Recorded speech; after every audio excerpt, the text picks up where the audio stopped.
second of a series of talks that we're calling the SCAR Salon, and taking the model of European salons of past times where people engaged in lively and discussion, conversation, usually in the cafes a lot because their apartments were so crummy and tiny and restrictive. And they were dealing with important issues of the day. So let's do it. Go for it. Okay. So Today you'll begin with and I'm going to begin with a few observations and comments about one of the issues that we think is one of the pressing kind of important. How should we put this? It's something that just lies below the surface of analyzing, of mapping, of understanding conflicts, and yet it's perennial. And a lot of the debates basically are at the surface and tend to ignore some deeper issues. And the question is causality. How does causality and tacit notions of causality, how are those woven through sometimes seamlessly, so much of our work, obviously in analysis, and also obviously in our practice, because we're trying to change what people are doing, having some causal impact. So it's great working with you, Mark, and wonderful and exciting, and I don't know what's going to happen from our conversations, but it's terrific to do this. And we want to welcome the viewers from people who want to see two professors at the School of Conflict Analysis and Resolution, both with background in philosophy, to examine very real life problems, but from a philosophical perspective, trying to bring in and learn from each other about how philosophy of science, and others might impact the kind of very empirical questions we're having about multiple causality in particular, right, and linear approaches to that, mathematical versus biological, and whether we can gain any insights from that about how to deal with the problems we're facing. Mm-hmm. And you're going to give a theoretical introduction. I'm going to probe with a lot of questions based on my experience and the frustrations we have in the field about causality. Okay, great. So as always, I think a lot of important issues begin with experience and with life, and just asking some questions about life. So here's something that was in the paper just the other day, Copenhagen shooting, and you have this very stunning picture of the bullet holes that apparently were targeted at the participants of a free speech meeting, and the result is that one of the filmmakers was killed, a number of people were injured, then later the assailant apparently killed a security guard at a synagogue, and the assailant was killed later. So if we ask what happened here, and what are the causes of the casualties? So simple, pressing question, what are the causes? Right. And we immediately get into the complexity of causality. And this is one of our perennial themes in our field, that conflicts have multiple causes. In this case, even a single event has a multiple cause. But what's missing from the analysis, and I've never seen this done in detail, is what are the concepts or understanding about these multiple causes? In other words, are they the same kind of cause that is relevant for explaining why this happened? And the obvious answer is no. I mean, these are radically different kinds of causes that are invoked, kinds like as in concepts and categories that are invoked often tacitly in every explanation. So let me just go through a couple of things. And since this is a talk or a conversation that brings in philosophy, I can't help but to mention that the first person who gave this serious attention, or at least he wasn't the first, but he really advanced the issue, was Aristotle. And we can quickly say, oh, this is antiquated and so on. But what he really did was force a reflection on these deeper notions of causes. So what's the meaning of causality? What does it mean to say that one event causes another event? And a couple of things. Well, sometimes we use causality to talk about the origin of things. Here's my notes. Great. So sometimes we use causality to talk about its origin. And this is obvious in lots of fields. From where did a group come? From where did a people come? How is it developed? And so on. Sometimes the cause of ideas. So that's one kind of cause. Another kind of cause is how one event causally impacts another event. You know, historians are doing this all the time. Another is a defining cause. How is it defined? Something is defined in this way. He calls it formal cause. That's kind of a little odd for us, but you know, how is an identity group defined? Last time we were talking about how do you define Hutu? Is it an ethnic group and so on? Really, these are not settled issues. And the other kind of cause he mentioned is the cause of final cause. What is the goal towards which we are striving? Which is obviously relevant in our field with practice. It's very much goal-oriented. So he talks about that. So the question is, what kinds of causes are we grappling with? And I think kind of in that tradition, when we talk about causality, it's inseparable from a model that explains why things happen. So we have lots of models that we work with. For example, you said here, well, what's the cause of the killing? You said, well, the guy had a gun, some kind of human action with weaponry. That's like a material cause. That says nothing about the underlying structural factors that underpin what he was doing. So right off the bat, immediately we can distinguish between Jungian causality, which is basically events of one type are preceding and constantly conjoined with events of another type. Anyone with a gun who is doing this in front of people and so on, will have this effect. And that is empirically kind of on the surface because it doesn't speak to the structural dimensions, the systematic aspects of the politics, religion, and so on. And that's where the Marxists really had an impact of trying to really look at the underlying political economic aspects of oppression and the suffering of workers. And I think, to this day, we're kind of carrying through with that tradition of working with Galtung and others. Actually, I'm jumping a little ahead of myself, but so there's a big difference between looking at the causal mechanisms involved in a structure, like a political structure, economic structure, versus the surface sequence of events in Jungian causality. And then we have, from sociology, we can talk about really a different kind of cause of functionalism, like Parsons' functionalism. And that brings itself, or draws upon different theoretical frames or models about the function of a particular practice based on institutions of legitimation and so on. That's supposed to be neutral, not normative, and that was one of the critiques against Parsons. So I see Parsons as a very different, maybe it's close to structural causality, very different from Jungian, but it always assumes a kind of functional model of behavior. Could you give an example of, let's say you're Talbot Parsons and you're looking at this event? So what would be the functions that you would notice? So the function, what would be the function of, Parsons would say that the killer was operating from assumptions about trying to reclaim the legitimacy of his institutions. So the institutions he felt were under threat. So we have a whole threat response to a threat. Right. And the institutions were under threat.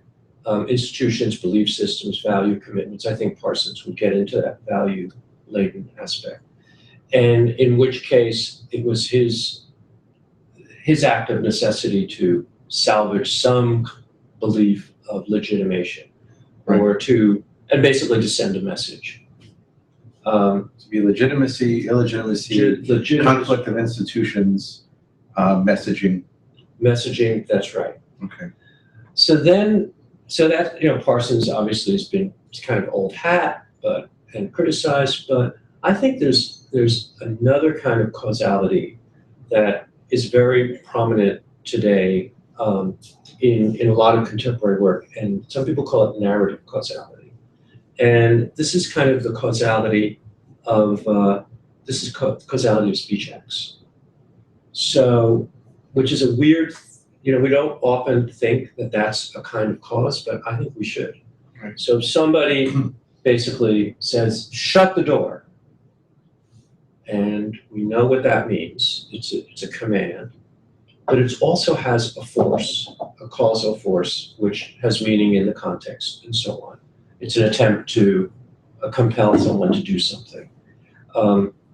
So narrative causality, I think, is very different from the others, but it's something that I think resonates with our field. And obviously, one of the interesting things about narrative causality, it all depends on how the listener interprets, how the speaker interprets the listener interpreting, and it's a cyclical process.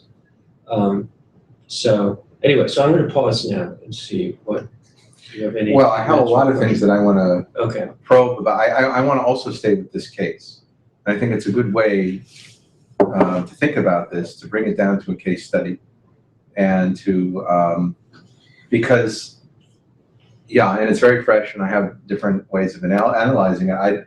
I'd like to understand more in the history of causality in philosophy would be part of metaphysics. The history of metaphysics, yeah. For especially structuralist causality does have a metaphysics.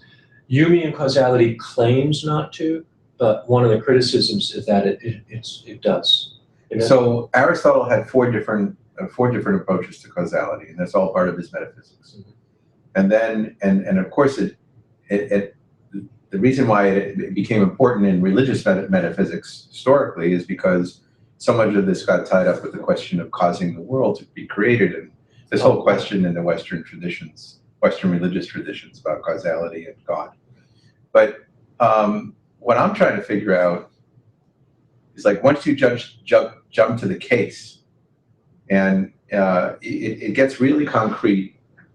And for me, the question is the fluidity and the massive variety in how people view the same event, right, and the selectivity of facts, right, that create completely different interpretations of causality. Right.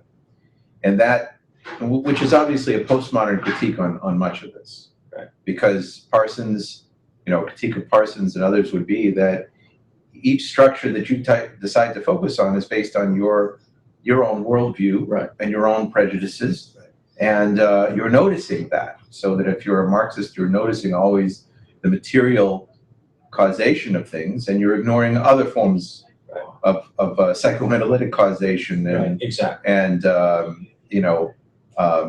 causations of interpretations through emotional causes, empathy, etc. So I want to just go through a few of those to confuse the situation for a moment, and then to try and come to clarity about what that implies for conflict analysis, and also for conflict resolution practice. So you respond to that, but then I want to go into the details of this case. So very briefly, so what you're saying is an important theme that's very contemporary. The traditional view of causality is that the description of the events are neutral, right, and objective, and that we're looking for the underlying causal process and so on. And so the description should not have, or the selectivity of facts should not have a bearing on the underlying causes. But that, of course, is not true. In fact, once we commit ourselves to a certain perspective on causality, which I think are models of causal processes, that will guide the research. And that's kind of backwards from what social science researchers want. They say the facts are there, we need to find what the causes are. No, we have assumptions about cause. Marxists would definitely have a radically different take on selecting the facts than would Parsons and Weber. Now, before I get to the details of this case, I'd like to ask you another question from your readings. Has anybody come to the conclusion that biology leads to a different philosophy of causality Right. than science or social science? And Yes. because of the infinite number of interacting factors that anybody in medicine and biology knows, that make this so fuzzy, as it were. So again, people don't talk about, they should, but they don't talk about different conceptions of causality. But my point is that these theoretical traditions have their unique conception of causality. So biology absolutely would be different from Freudian or from Skinnerian or something. It's a radically different conception of causal process, which requires a judgment, or an assumption. And so, yeah, and that will guide what we're looking at in terms of the facts. And I think that sense of what you're saying about having, which facts we select, how they're conveyed, the expression of them, that has a lot to do with our assumptions about causality. So in making the analogy, and Aristotle is one of those unique figures where he was studying it in metaphysics, but he was also a biologist. He also wrote extensively on these things. He was aware that there are many processes in the world that there are mixed causalities everywhere. Yeah. And I don't know how much he focused on what we know today as these infinite loops of influence.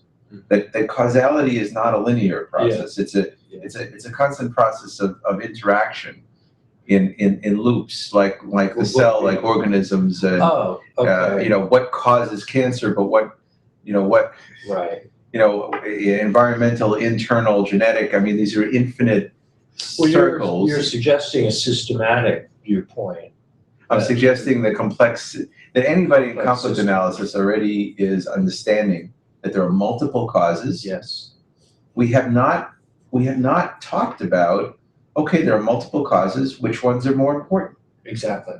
Can we decide which one is important? Well, our field has tended from a prejudicial point of view, in my opinion, to decide that because international relations and political science overemphasize one system of causality, exactly, we want to emphasize, especially in the neo-Marxist sense, other things that are not recognized. So they talk about, let's say this guy is an extremist, and he has an extremist interpretation of the world. Mm-hmm.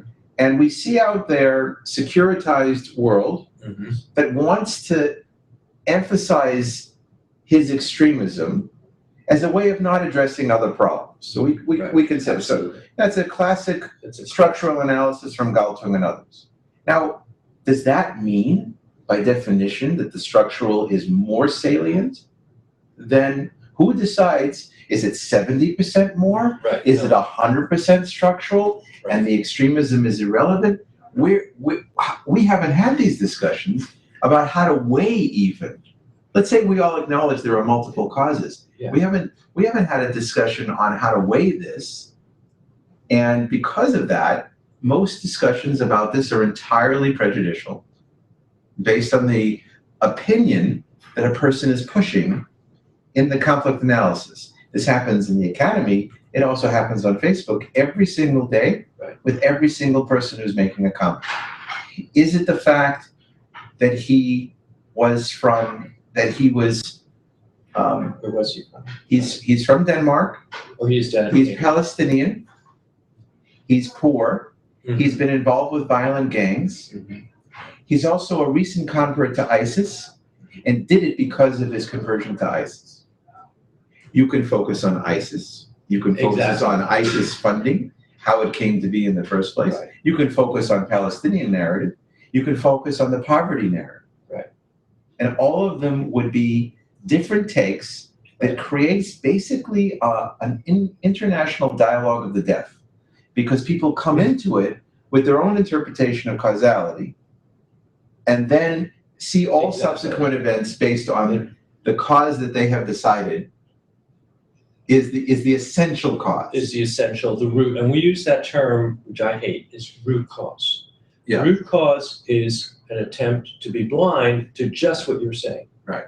It's saying we're looking for the essential, final, somehow deepest level cause without confessing or even being aware that we're presupposing a frame or using a causal frame as opposed and ruling out others. And then they're using the causal frame, we're obviously the blindness, right. The almost willful blindness to other factors comes into play. And part of the conflict analysis of we have a basic notion of action, reaction, spiral, and conflict, and how things go. Facts emerge, and then there's contestation of the very facts.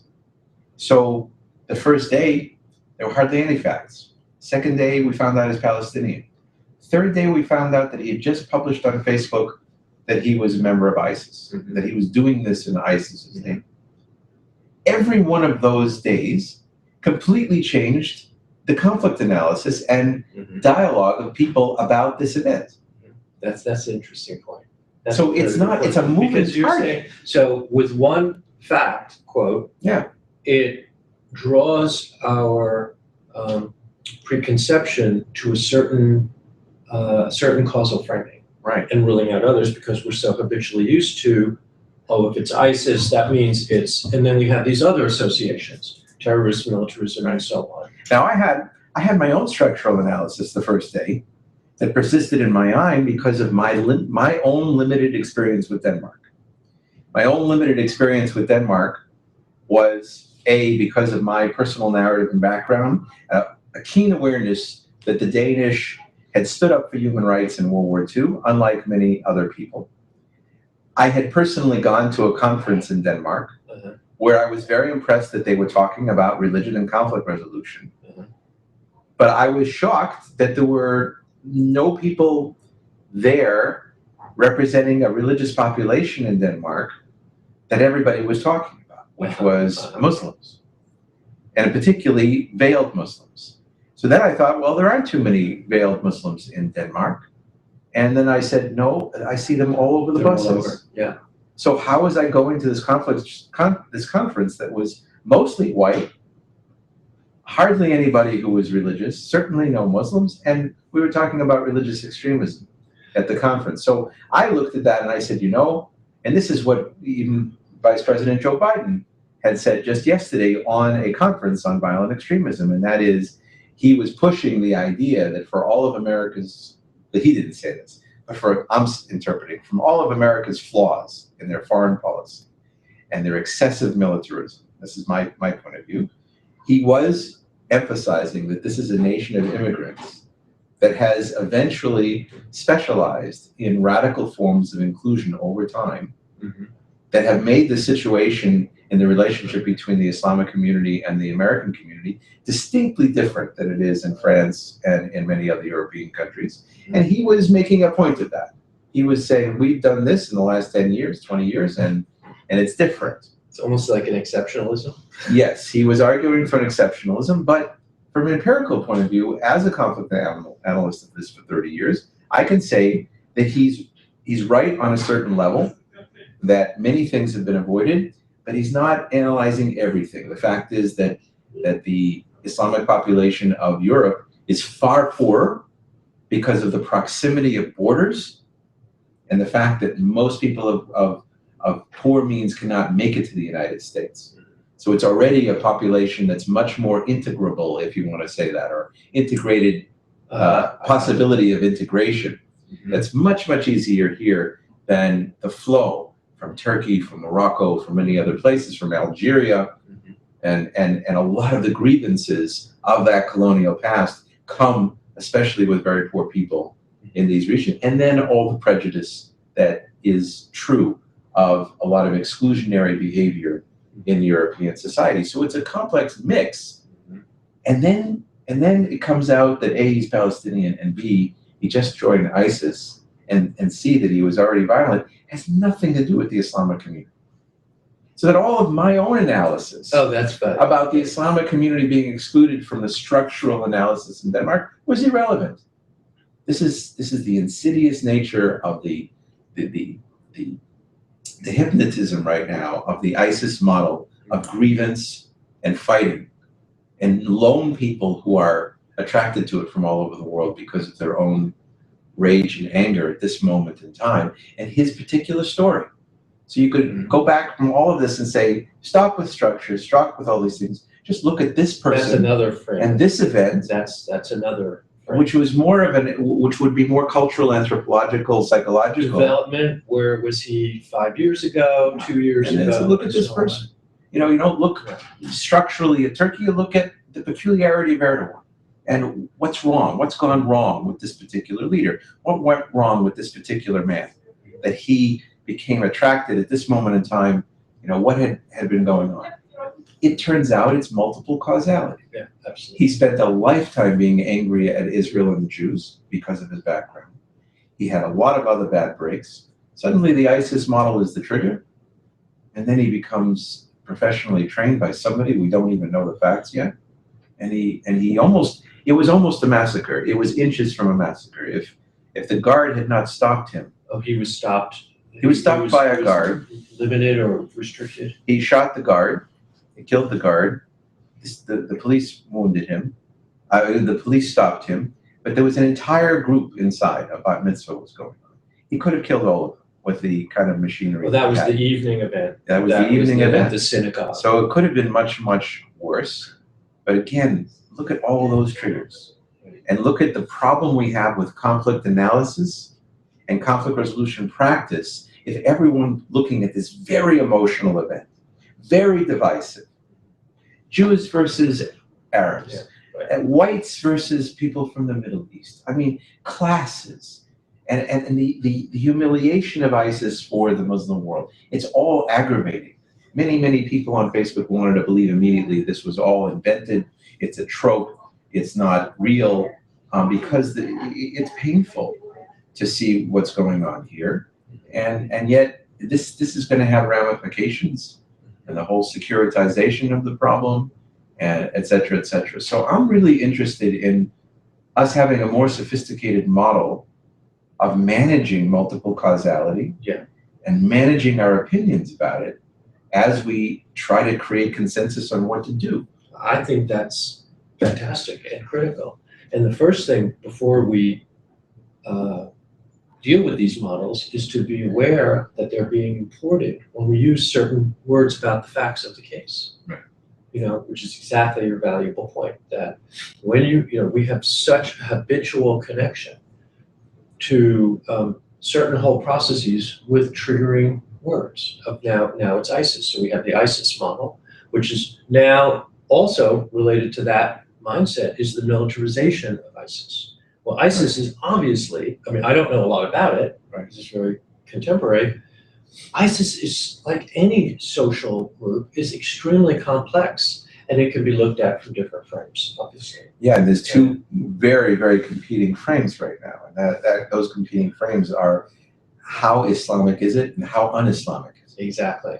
And those two frames on this very dangerous, very, very violent group is, there's a lot at stake in saying, actually, it is very Islamic, and others saying, no, it's actually very, very un-Islamic. Mm-hmm. And you have politicians involved and spokesmen, and it's a very, very emotional subject. Mm-hmm. So we have a hard time in conflict resolution with, we've had different generations managing emotional issues in our field. And one of the things that I've been thinking about a lot lately, Dan, and I'm going to, I hope to be writing about this, and my TED Talk is going to touch on this. You're doing a TED Talk? I'm doing a TED Talk next week in Berkeley. Awesome. Yeah. And I've been influenced a lot by Steven Pinker's work on violence reduction. And one of the things that he argues from the aggregation of what on the whole is helping with global violence over the last 1,000 years. Mm-hmm. And there's two things that are really salient that I want to talk about right now. One is empathy, mm-hmm. and the other is reason. Reason leading to shared values and shared policies. One favors, the emotional aspects of the humanization of the other that makes it harder and harder to be brutal to other people, which definitely has had huge impact, literature, poetry, men starting to really understand women's plight, people starting to understand minorities, poor people in the 19th century, all the narratives of the poor that changed an attitude to punishments, to capital punishment, to all of these things where the poor became household beings before aristocrats would just look at them as very dehumanized. So Dickens and Hugo, etc. Right. But the other one is reason. And they're not. The latest neurology is that reason and empathy are very closely related. Absolutely. You know, Absolutely. pro-social emotions and good reasoning are actually very, very important and interactive. Absolutely. So the reason I raise this is because reason, it seems to me, has a very specific formula on respecting causality. In other words, a lot of non-reasonable or irrational approaches to the world say everything is because the aliens have invaded. You know, it's like one cause. Everything is because this group owns all the corporations.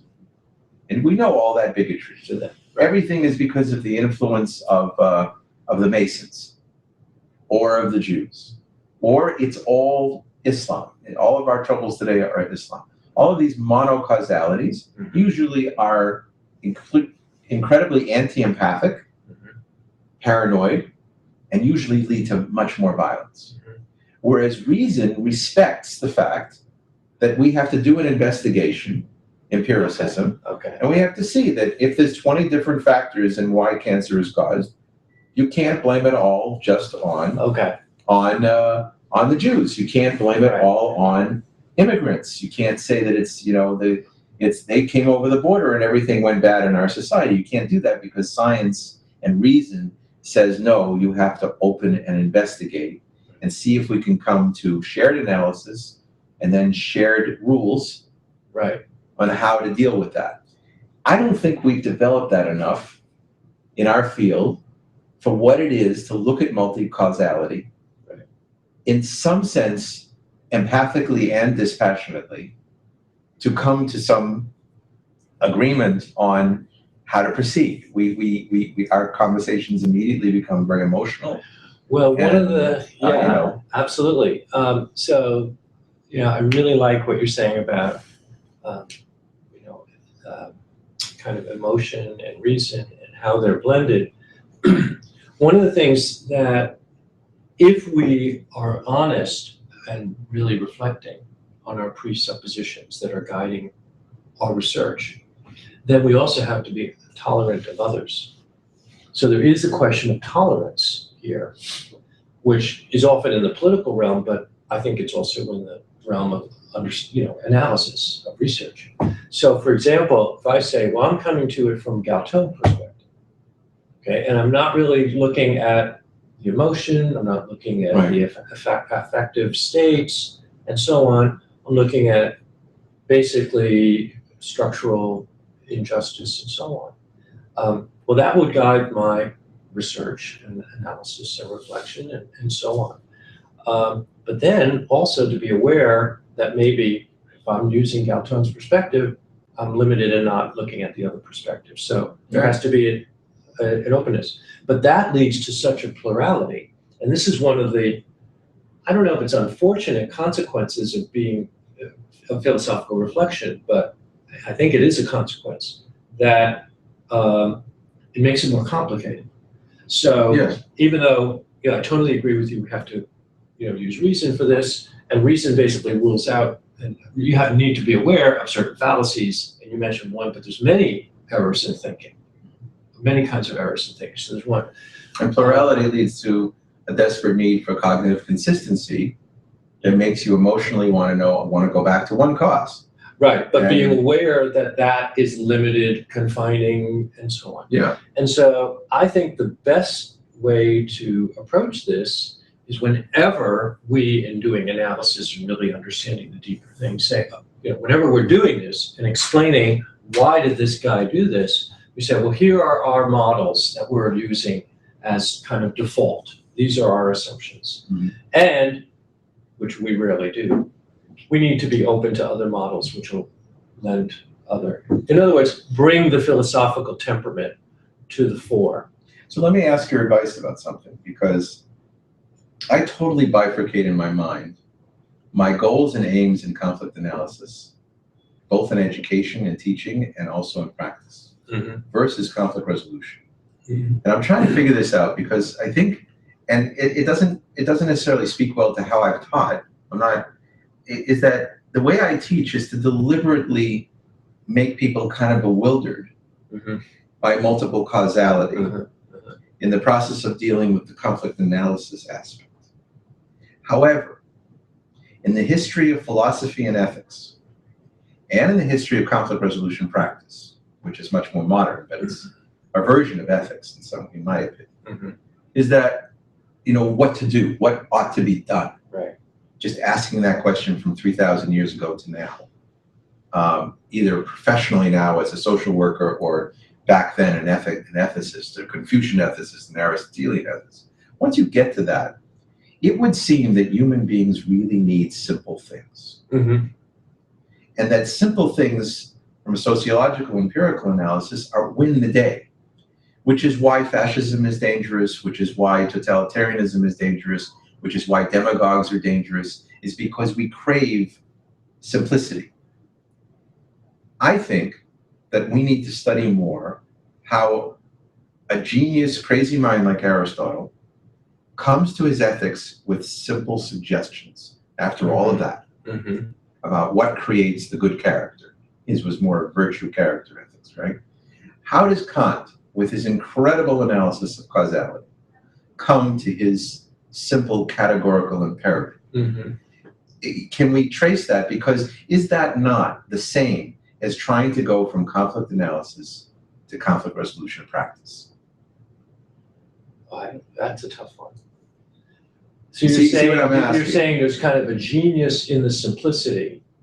Yeah, and the physicists argued the same thing, that no matter how complex the physics got, in the end, the rules that make sense of all of it have to be relatively simple and straightforward. Like Occam's razor and others, that the simplest is the truest in a certain way. Well, that's and that speaks to what many social scientists and physical scientists say, the virtue of beauty, that these things have to be beautiful. And why is you think what's the connection between beauty and truth? Why does truth have to be beautifully simple? I mean, Einstein and others, and then Kant's critique of judgment. Kant's ethics basically comes out with two fundamentally relatively simple, they're pretty simple, beliefs: respect for dignity of each person and the universality of an act. It's an end in itself. That's it. The person is ends, never is means, and universality. Exactly.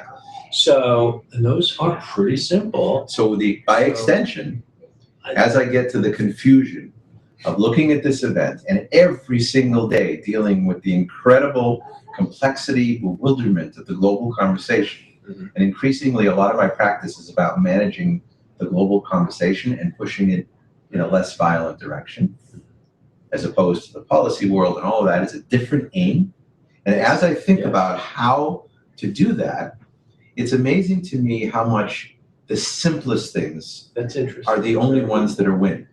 Both the horrible simple things, like an ISIS ideology, or a securitized approach to the world. The militarization is also simple. What's the risk? How do we counter that risk? Is very simple. Human rights agenda, in the end of the day, is also a virus, and it's very captivating to hundreds of millions of people from China to Libya. That at the end of the day, you have converts to this simple idea: everyone has the same human rights, as a kind of simple way that I'm going to live my life. This is what I'm going to fight for, and this is actually what's been proceeding apace in the last 50 years. Despite all of this insanity, the Cold War, nuclear Armageddon, now religious Armageddon, all of these things, what proceeded apace with this simple commitment of hundreds of millions of people to push human rights. And the the elevation of the Universal Declaration. Yeah, You know, which is all a derivation of part of it. Kantian principles Yeah, and so on. exactly. And Grotius and Johnson. It is very captivating, and it really speaks to, I think, and many social scientists have said that, each group at their primary mission and almost essence needs to glorify themselves. And when that's not good or bad, I mean, that's just, people call it an innate drive, self-glorification. And so when that is being under assault, of course, this is a powerful moment. So then the human rights agenda can still adjust to that, because as long as it's glorification of everyone, like you do your own self-glorification, but if you acknowledge that everyone needs to be glorified, the universality of it, then you can live with that human innate. Well, there's an inherent tension within. We can talk about this in another session. Yeah, I feel there's an inherent philosophical tension within the human rights framing, which is, on the one hand, universality, as you say. On the other hand, validation of distinctiveness. Yeah, that's the individual versus group rights also. Well, you're putting it, but so. No, I hear what you're saying. So that there is, we all are human beings with inherent moral worth, and yet my group is being victimized more severely, of course. So, and in fact, there's so many human rights in various documents that do say, well, this group, indigenous peoples and so on, have special needs and so on. And many people have felt that at that juncture, the human rights agenda got diluted, because even though it was trying to address an injustice in the world, it easily could turn into ethnocentric agendas that undermine the whole psychology of human rights. Well, I think it's a fundamental, it's a tension or contradiction. Let me move to a related kind of huge thing, which I think connects with what you were saying about conflict resolution. Some of our colleagues have said that the topic of power is kind of the invisible other of our field. Our friend Kevin Averick has written about that. And I've always thought that we do focus, try to analyze power, what are the misdirections of power, but it's all wrapped up with causality. Power is a form of causality. And so, another thing is that we need to be aware of is what's the conception of power that we, in conflict resolution, are deploying, using, advancing, promoting in trying to transform people towards positive change and towards peace and justice. And I think there's a lot of questions about that kind of power. We all know the power that we think is, delinquent or warped, power of international relations. But just let me ask you a question. In the most effective methods of conflict resolution, where you have the representatives of different groups together, and the goal is some positive change, isn't that a form of power? In which case, we then ask, is it manipulative? What form of power? What is it? What is the form of power? The technique of trying to, whatever the technique is, isn't any technique in which the intervener, the third party facilitator, is trying to promote positive change. Right. Isn't any technique a form of power? We can call it soft power, whatever kind of power. In which case, is it manipulative? It's an idea. It's an ideology. It's exactly. It has assumptions to it. It has even ethical assumptions. It's highly ethical.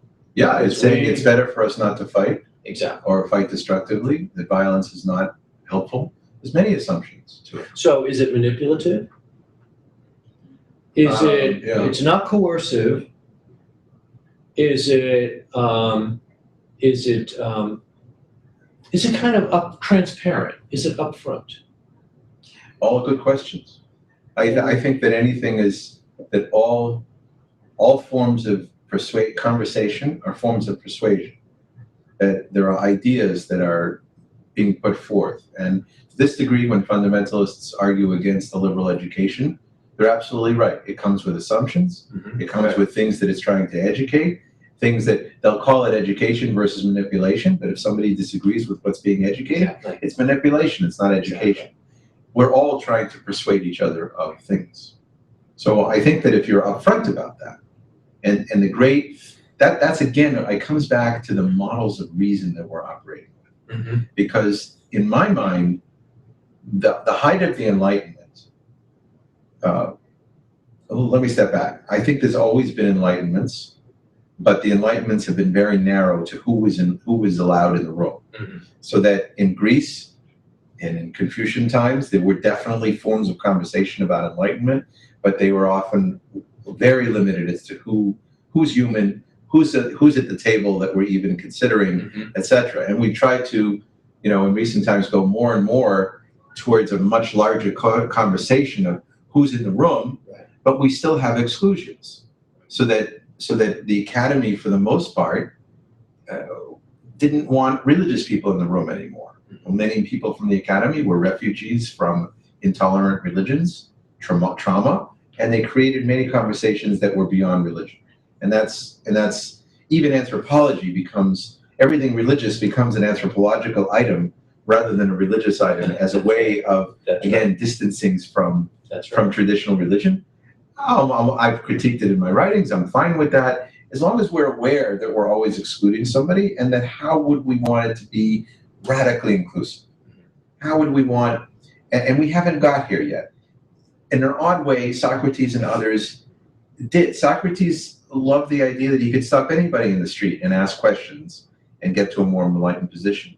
We don't bring in taxi drivers and garbage truck workers and have a conversation about conflict analysis and resolution. We don't trust their brains to do that, because we have a certain level of elitism that Socrates did not, about trusting the person in the street. Now, I don't know whether he probably treated men and women differently in that, slaves, etc. Oh, people yeah. from other cultures. That's definitely. But we still have forms of exclusion. Absolutely. And who's at the table. But I still want to press you on the question of what is to be done, and how the brain and the human mind at its best, from ancient science to contemporary, had to deal with complexity and then try to boil it down to simplicity. I go to a doctor, it's all sorts of complicated information, but by the end of the visit, we have 3 things I'm supposed to do. Less eating late at night, and it's gonna solve like 5 different problems. And that's the beauty of simple ideas. That Immanuel Kant came up with a notion of how do we create a social contract with single principles that will solve multiple. He doesn't have to know from Freud and psychoanalysis and torture of leaders and as children. He doesn't need to understand why an Erdogan goes crazy or why Hitler was the way he is. He just has to know that this principle applied to everyone, parents and children, is going to lead to a better world. And he makes that case after all the complexity. And that's why it's more persuasive. It's a better form of persuasion. And the Jefferson document of the Bill of Rights was different than the other Bill of Rights. He made the case in the end of the day that these rights are going to secure everything that we want from democracy. And he insisted on it. Or George Mason in particular, his document, which was different. Okay, he came to simple recommendations for how we live together. And they turned out to be, I think, far more revolutionary than the division of powers of justice and so very, very critical. So I think this is I'd like our field. So I have one last word. Yeah. I'd like our field to try to do that a little bit more. Make it. I'd like us to debate this. Yes, debate this, but come to things that we always know we should do. Okay. Create more empathy. Create more reasonable discussion. Okay. So, et cetera, et cetera. So if I were to, we're not going to belabor this, but if I were to do a philosophical question about your question, so what is simplicity? So simplicity, first of all, in the context of a prelude to action. Yeah. So this is a basis for action. Yeah. That's important. It's a basis for action that can be contagious.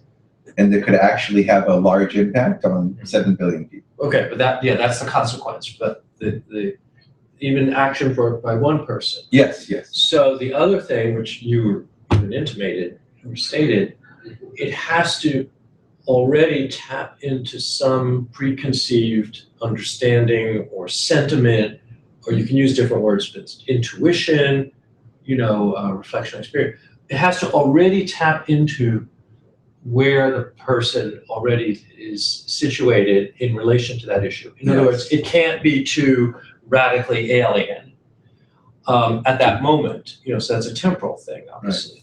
Right. So simplicity opens up into a number of different, you want to call them virtues or characteristics or whatever. I think you're really raising a question about what moves people and what doesn't move, what makes people the opposite, which is repel. So repel and moves. And this is part of the technique, elicitive, part of the technique, whether you have to only get at the right time for people in the room, it can't be premature and so on, because they have to be already in place. So, I think you're right that it's simple, but there's more to simplicity than just, Jimmy. But just as an example, again, I do this a lot in my writings. I focus on the biological parallels or the medical parallels. Yeah. Say if you went to a doctor and they sat there when you said, "Doctor, what am I supposed to do?" And they gave you an hour-long lecture on everything that's wrong in your body and all the complicated ways in which they interact with each other. And you say to them, "What should I do?" Say, "I don't know. I just explained to you the whole situation." Yeah, you're right. You'd be a bad doctor. Right, absolutely. But now another doctor might say, "Do these 3 things and don't ask me any questions." You could say that you're really suppressing my own need for analysis and reason. Sure. That's not a very empathic position. It's like, no, okay, so doctor says for 10 minutes, these are the things that are complicated. These are my recommendations. And that combination seems to have been a kind of combination of analysis and recommendations that has worked in history, which it appeals to the best in the human mind, but it also appeals to the need for rules, for simple rules. Now those simple rules could be a million rules, the greatest happiness for the greatest number, or law, in a John Austin sense, positive law. I recommend that we all follow the hegemon for these laws. On balance, there'll never be an ISIS again if we follow the commanders, and even if they're not all that just, it's going to be better than what we have. And Hobbes made that case. Right. Kant comes to a different set of laws, but he comes to something simple recommendation. The framers of Bills of Rights, a little bit different than Kant, but closely related, saying, no, the key is let's all adapt this, and everything else will work out. So they're all struggling with this question of how to take this infinitely complex world that can get so screwy that you could spend many, many lifetimes understanding the personality of the demagogue, the genocidal maniac, the extremist religion, and get nowhere. Whereas you could decide on 3 rules that we're all going to abide by, and all of those symptoms will start to disappear. And I actually see genius in that process of trying to simplify to recommendations. And I'd like our field, like I came up recently with seven rules I'm going to present at TED. Seven rules for a less violent world. I would like our whole field to debate that and everybody come up with their own and see whether we could achieve a kind of consensus on the rules that we always recommend are good things to do. It may be not 7, it may be 10, maybe it has to be 20. Maybe we can't give people 2 rules. We can give them 20 though.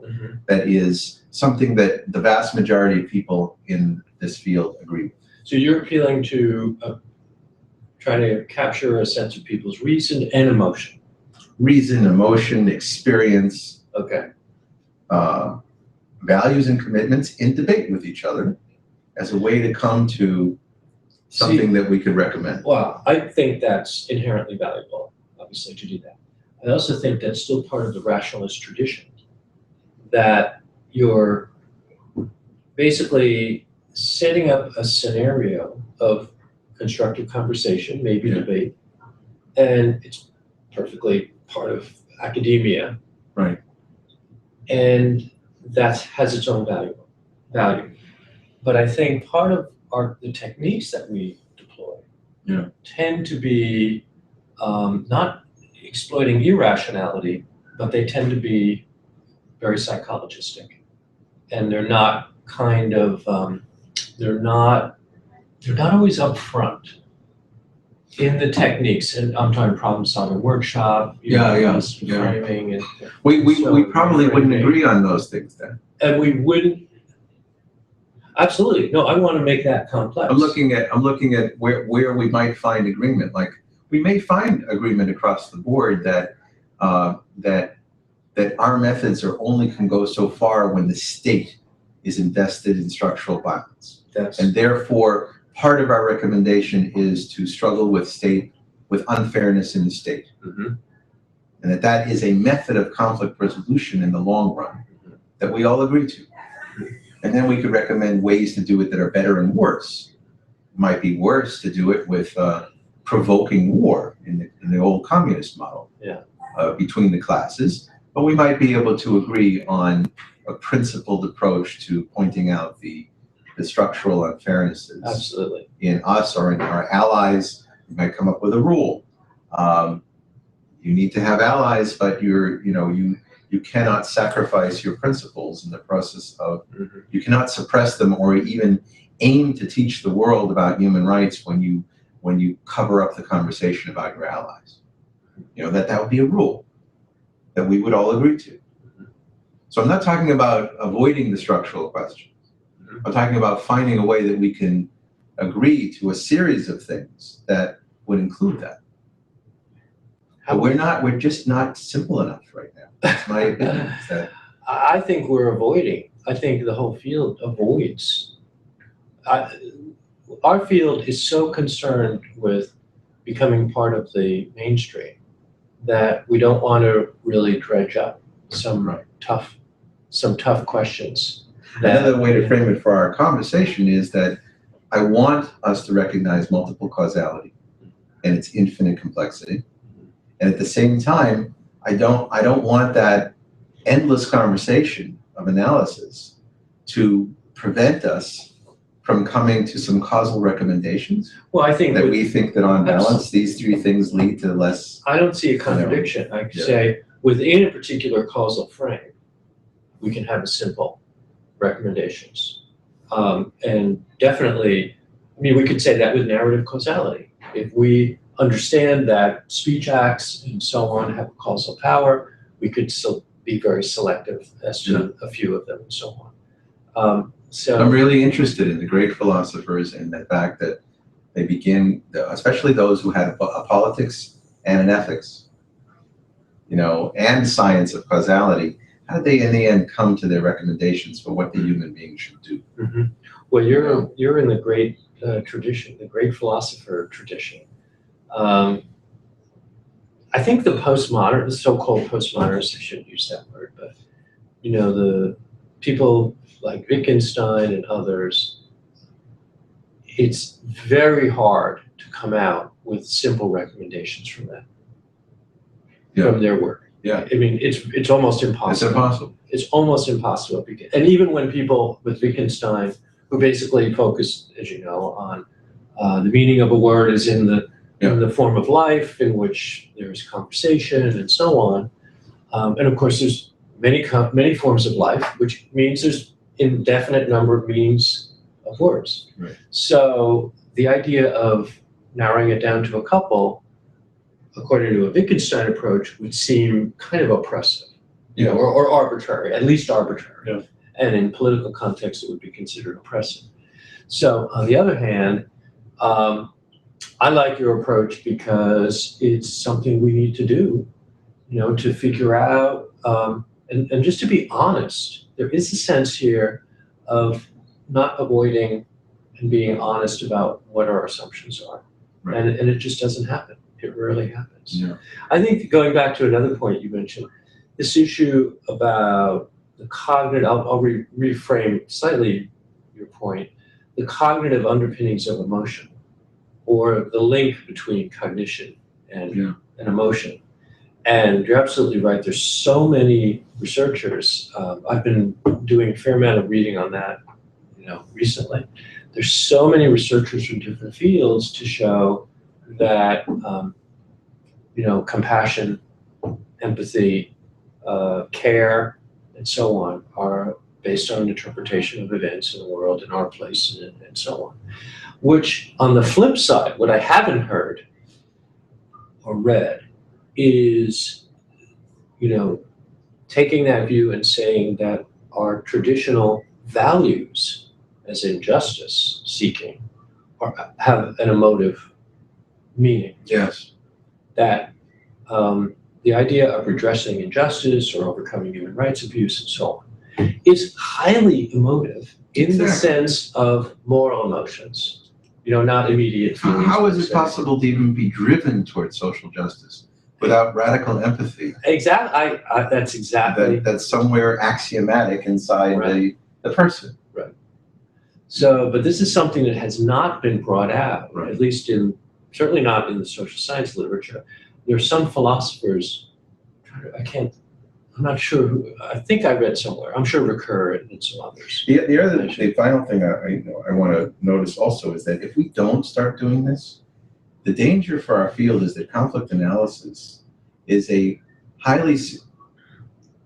conflict analysis is very close to all sorts of military analysis and security analysis and nationalist analysis as to what's good for us versus them. Mm-hmm. It could be military, it could be economic, it could be political. Whatever it is, conflict analysis can be very much in the service of that. Yes. But conflict resolution practices that we agree on as a consensus cannot. They're by nature more universal. Whereas conflict analysis can be extremely securitized. Mm-hmm. And that's one of the great dangers of our field right now. I face it all the time in religion and conflict. Mm-hmm. Is that many people want to understand the nature of religious extremism as a way to kill people. Mm-hmm. Because the more you know about them and the more you know about the psychology, the more you know how to divide them, conquer them, et cetera, et cetera. This goes and states do this all the time. Right. And this goes to the traditional divide between, values and description and objective description. Mm-hmm. And what needs to be addressed is all research is value-laden. And this is something, philosophically minded social scientists are aware of. All our research has its normative, at least its normative impact, based on what you're just saying. Right. If we study the militarization of ISIS, that's going to have a normative impact, or the social structures. And the choice to divorce conflict analysis from practices makes it into an object that can be used by anybody. Nobody could use perpetual peace as a vehicle of world domination. Right. But people could use any number of our conflict analysis of the relationship between extremism and ideology as a basis for conquering. Yeah, and so this goes to also problems in social science when psychologists and anthropologists were used by the military for torture and all those things, and so absolutely. on. I don't know of a comparable case in our field, but do you think I don't think our field has been subject to such attacks on ethical grounds, but it could Not yet. It could be. It could easily be. Actually, and some people I've been in many meetings where it was clear to me that my contribution was getting into a database that was then going to be used to make nationalist decisions about religion, and there were WikiLeaks.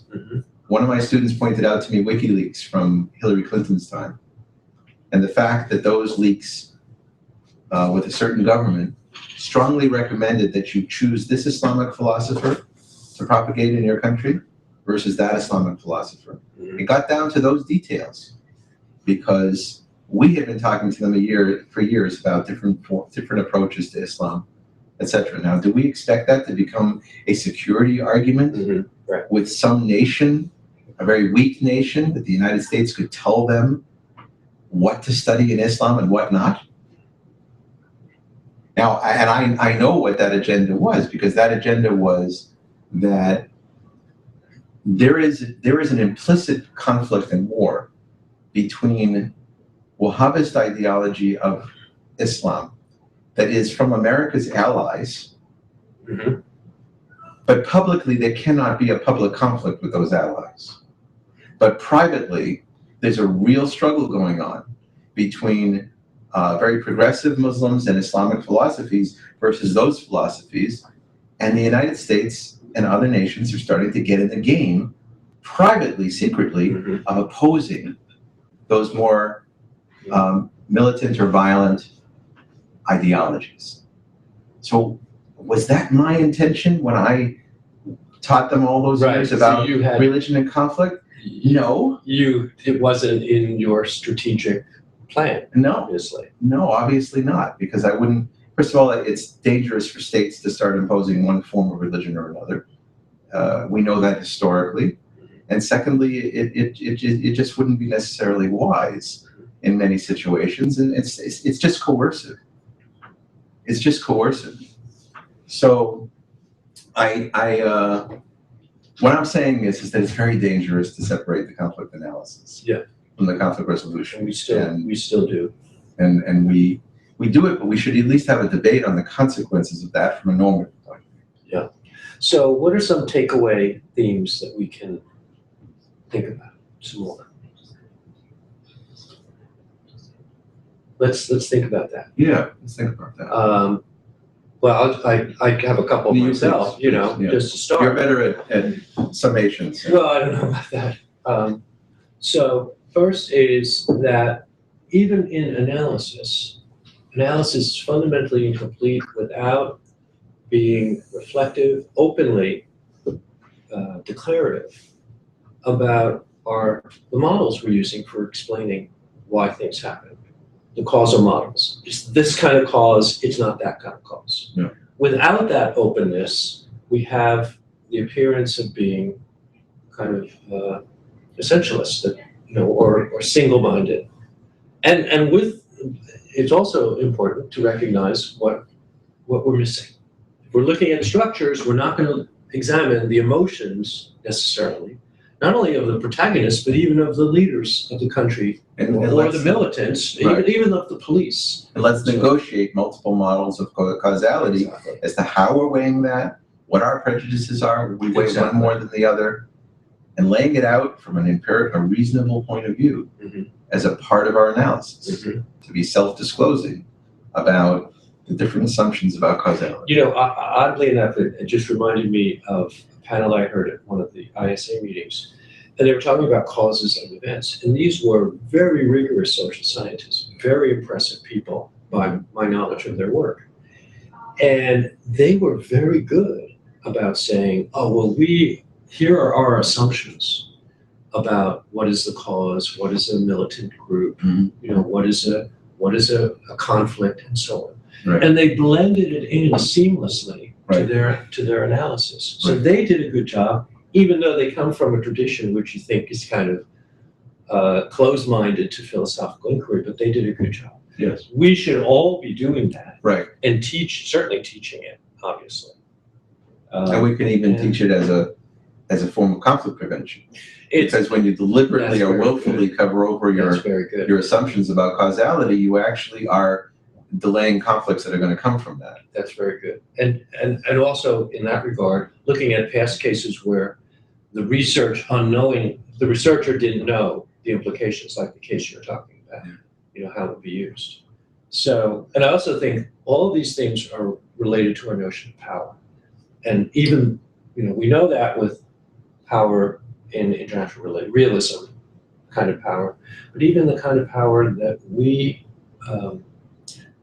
advance of soft power, there's certain notions of causality that we're And the takeaway I would want to recommend, because of my obsession with practice, is that that we should indulge multiple causality and infinite complexity. Mhm. But at the end of the day, we need to come to more consensus on simplified recommendations that address all of the causes of conflict that we have Mhm. listed and engaged and studied, Mhm. as if we were looking for medicines that will cure something very, very complicated. Mhm. And that we have to put that burden on ourselves. Mhm. We need to insist on a burden that, just like other forms of social ills, we need to come to some recommendations on what will lessen those, perhaps not be magic bullets, but something less. Just like economists and others are forced at the end to say, okay, is this about adjusting for inflation? Is this about more jobs? And what's your recommendations? I think we should do this. We should come out, I like your idea of these simple, I'll share with you the 7 I came up with. So send them to me, and I'd like to think about them. And then we talk could think this. about whether we could start gathering others who might want to add, Exactly, to have a, modify, see what people could agree to. Okay, be happy to. that would be great. Okay. So next week is your TED Talk? Yeah, well, it's a week from Saturday. Very nice. Can't wait to see it. So. Good. Anyway. Okay, Thank that's enough you. for today. Thank you. Hello.